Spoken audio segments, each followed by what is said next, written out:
Joining us tonight, Vice President of Research at the Foundation for the Defense of Democracies, Dr. Jonathan Schanzer. Great to have you with us.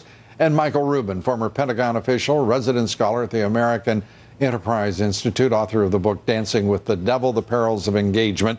Good to have you both with us. And I want to begin, Jonathan, with you.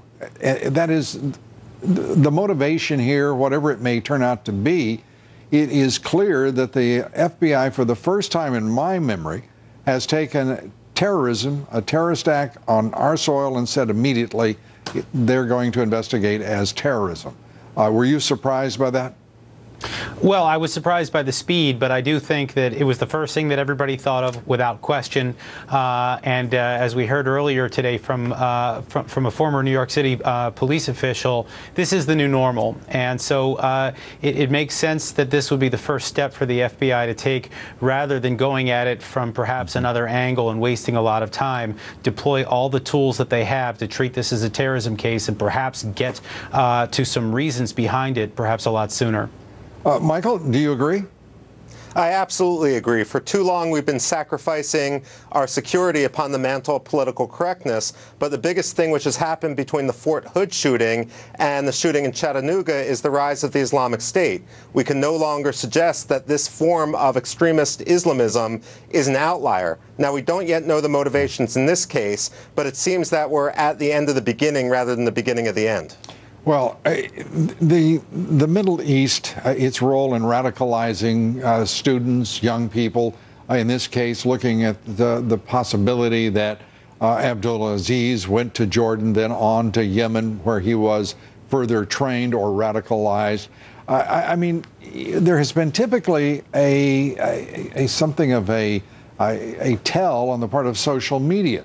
Where these young people are expressing themselves. We don't seem to have that in the case of Abdulaziz. Jonathan, your thoughts and what to make of it? Sure, we don't have that footprint, so to speak, in terms of Twitter or Facebook, but we have a couple of interesting blog posts that were brought to my attention earlier today by a colleague, suggesting that he was doing a lot of thinking about Islamic history, talking about Islamic leaders in the past and how they had had positions either of political power or had made a name for themselves on the battlefield. And so perhaps those blogs could be an indication for law enforcement officials as we try to figure out who this guy is and what he was after. How concerned are you that we find out that Abdulaziz was working at a nuclear power plant 2 years ago? The doing so, although the plant says in Ohio that he did not have access to restricted areas, this is peculiar, it seems to me. And for one thing, why in the world are people just being admitted into work on whether it's a freelance basis or whatever it may be, to such a sensitive technology? What do you think, Michael? Well, ultimately what I think is we're not going to have a cookie-cutter formula in order to automatically pin every guy, but we need the nationwide equivalent of a stop and frisk strategy where we have to be able to profile people. You know, as a Jew working in the Pentagon on the Middle East, I was subject to extra scrutiny, and I welcomed that because I had nothing to hide. This is absolutely a concern because if you're going into a nuclear power plant, even if you're not in the most secure areas, even if you are under escort, you're still learning a great deal about its security, about its layout, and so forth. And is it your sense that we're doing enough to try to identify, to follow people who are behaving in ways that fits if you will, the footprint of someone who possibly could be a threat, whether it's a lone wolf or part of a larger organization, Jonathan?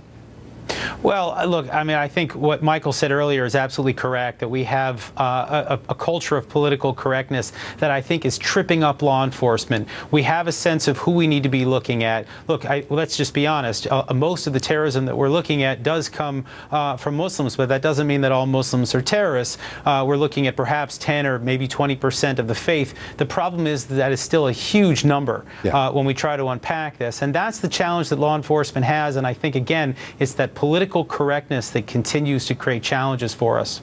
And I'm afraid that in the instance of power plants and other sensitive, vulnerable technologies in this country, and critical technologies and infrastructure, we're not doing even the basic sufficiently, which is, of course, to protect that infrastructure and those facilities. Michael, Jonathan, thank you both for being with us. We appreciate it.